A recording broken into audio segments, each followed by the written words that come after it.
important part of the feeding the animals at Granny Fran's house. But prior to letting them out in the mornings and stuff, you're going to want to go and set things up. So we'll call this the doing the corn and opening the gate segment.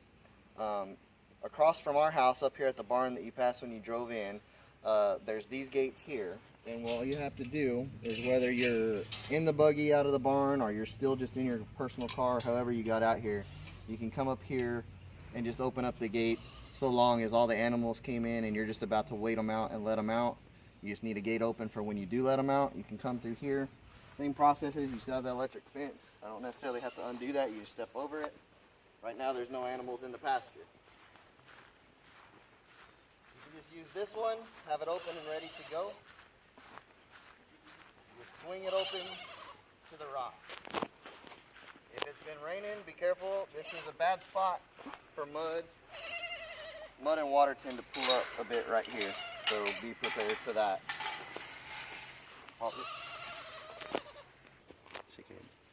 Okay, so now that the gates are open, the next part I'm going to show you is kind of up to you. I'm going to show you how the corn stuff works with the deer. You don't have to do the corn, but I'm going to show it to you because a lot of times we use it as a time supplement to make up time if the donkeys are slow coming up and we're still waiting on them. Sometimes we can go make our rounds and do the corn, and that gives them the time they need to come up.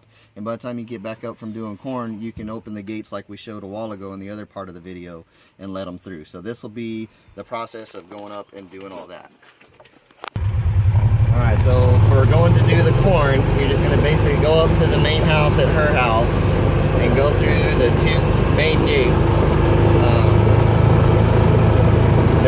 If you're on this buggy, there's clickers up top up here that will get those two gates. Otherwise, the clicker to get in that front gate is obvious. The way to open this gate here, going to the back, would be to just press that button there on the side of the control box, and then we're going to drive around and go right over to that shed where there's a barrel with corn. Alright, so now that we're down here, if you're on the buggy, the bucket's in the back of the buggy. If not, and you're down here some other way, make sure you grab a bucket from the barn or the stables. This is full of corn.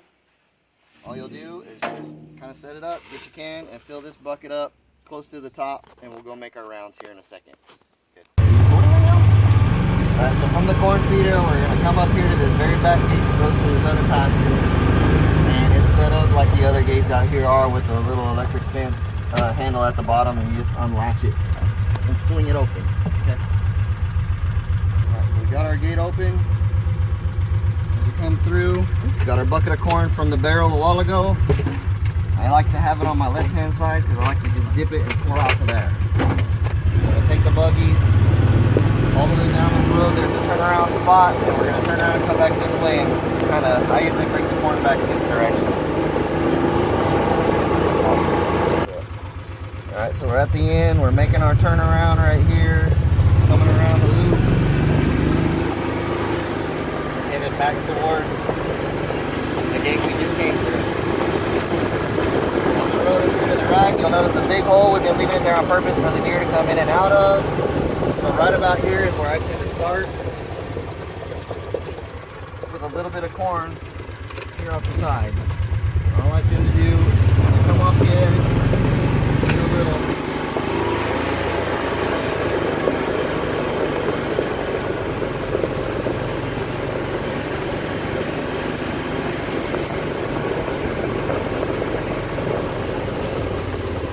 Getting closer to the gate.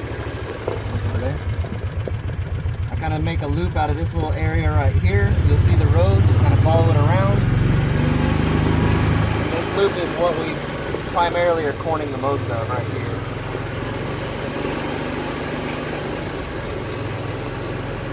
So I put the bulk of the corn down right here once you get close to this other fence by this other gate.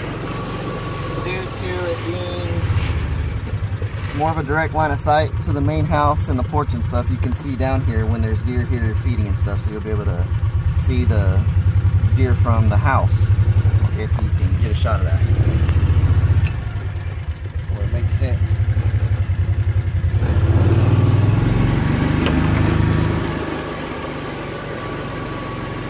Come around the back side of these trees, go behind the trees so I'm not pouring any corn. Once the house is visible again, I put put a little more corn. Okay, I leave maybe a quarter or so at the bottom. There's one more spot that when we do the corn, then we'll go and do for the fawns and stuff up at the front and the tree pasture. Coming through this gate, sometimes the gate gets swung shut. You can just give it a little bump with the bumper, or get off and open it all the way, whichever you like, and we're going to shut it up.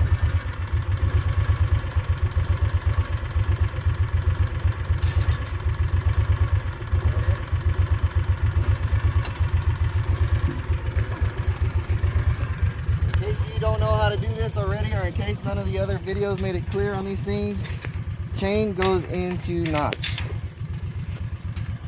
Clip that out of the way. These have a hook.